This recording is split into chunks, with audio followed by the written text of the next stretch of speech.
Assalamualaikum warahmatullahi wabarakatuh.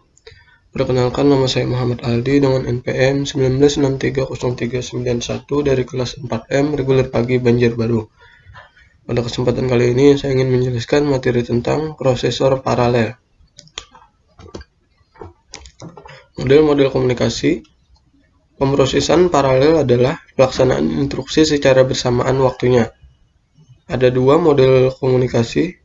Yang pertama multiprosesor, yang kedua multikomputer. Selanjutnya, taksonomi komputer paralel menurut Valiant. Pertama, SISD, Single Instruction Stream, Single Data Stream. Yang kedua, SIMD atau Single Instruction Stream, Multiple Data. Yang ketiga, MISD atau Multiple Instruction Stream, Single Data Stream. Yang keempat, MIMD, Multiple Instruction Stream, Multiple Data Stream.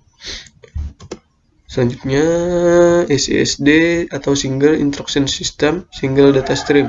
Yang pertama, satu prosesor. Yang kedua, satu instruksi stream. Data disimpan di satu memori dan biasa disebut uniprosesor. Selanjutnya, SIMD atau Single Instruction Stream, Multiple Data Stream. Instruksi mesin tunggal. Selanjutnya, eksekusi dikendalikan secara simultan. Terdapat sejumlah elemen proses. Setiap instruksi dieksekusi dalam set data yang berbeda oleh proses yang berbeda. Yang termasuk SIMD adalah array prosesor dan vektor prosesor. Sifat komputer SIMD adalah yang pertama, mendistribusikan pemrosesan ke sejumlah hardware. Yang kedua, beroperasi secara bersama-sama pada beberapa elemen data yang berbeda. Menjalankan komputasi yang sama pada semua elemen data. MISD atau Multiple Instruction Stream, Single Data Stream. Satu aliran instruksi, banyak aliran data, dan belum dapat diimplementasikan dengan baik. MIMD, Multiple Instruction Stream, Multiple Data Stream. Terdiri dari sejumlah set prosesor, terdiri dari sejumlah set data yang berbeda, secara simultan mengeksekusi urutan instruksi yang berbeda. Sifat komputer IMD adalah yang pertama, mendistribusikan pemrosesan ke sejumlah prosesor independen. Yang kedua, membagikan sumber termasuk memori utama ke prosesor independen. Yang ketiga, setiap prosesor menjalankan programnya sendiri. Yang keempat, setiap prosesor berfungsi secara independen dan bersama-sama. Yang termasuk MIMD, yang pertama multikomputer atau loosely coupled. Yang kedua, multiprosesor tightly coupled. Selanjutnya, multiprosesor. Multiprosesor adalah sebuah sistem paralel yang didasarkan pada pemakaian memori tunggal secara bersama-sama.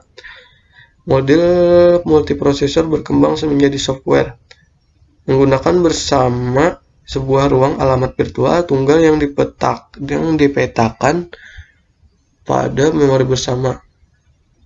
Untuk membaca atau menulis sebuah word memori dengan menjalankan instruksi load atau dan store. Multiprosesor sulit untuk dikembangkan tapi mudah diprogram. Contohnya Sun Enterprise 10.000, Sequent, Namaki, SGI Origin 2000, dan HP Convex Exemplar. Selanjutnya, multikomputer. Sebuah sistem komputer paralel di mana setiap CPU memiliki memorinya sendiri dan independen atau disebut multikomputer. Disebut juga dengan sistem memori terdistribusi.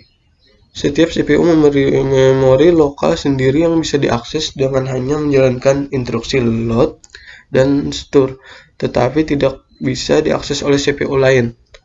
Multikomputer memiliki satu ruang alamat fisik per CPU. Multikomputer mudah untuk dikembangkan tapi sulit diprogram. Contohnya SP2 IBM, Option Red Intel atau Sandia, dan Cow Wisconsin. Kombinasi multiprosesor dengan multikomputer. Pertama, rancangan dapat diskalakan. Rancangan komputer paralel yang dapat terus beroperasi dengan baik sebanyak apapun CPU diparalelkan. Yang kedua, Distributed Shared Memory atau DSM. Memori bersama yang menyediakan satu ruang alamat virtual bersama dengan penghalaman pada sistem seluruhnya. Yang ketiga, sistem runtime bahasa. Bahasa pemrograman menyediakan abstraksi memori bersama yang diimplementasikan oleh compiler dan sistem runtime. Selanjutnya, jaringan interkoneksi. Ada 5 komponen, yaitu yang pertama CPU, yang kedua memori, yang ketiga interface atau peralatan yang membawa pesan masuk dan keluar dari CPU dan memori. Yang keempat, penghubung, saluran fisik yang melalui bit-bit untuk berpindah tempat. Yang kelima, switch, adalah peralatan yang memiliki banyak port input dan port output. Selanjutnya, kinerja. Untuk mengembangkan sebuah paralel agar bisa beroperasi lebih cepat dari proses tunggal. Masalah kinerja yang berkaitan dengan komputer paralel. Pertama, metrik hardware, kecepatan CPU dan input output. Yang kedua, metrik software, mengetahui seberapa cepat sebuah program beroperasi pada sebuah komputer paralel dibanding sebuah proses tunggal. Sekian video ini dari saya. Salah hilap mohon maaf. Wassalamualaikum warahmatullahi wabarakatuh.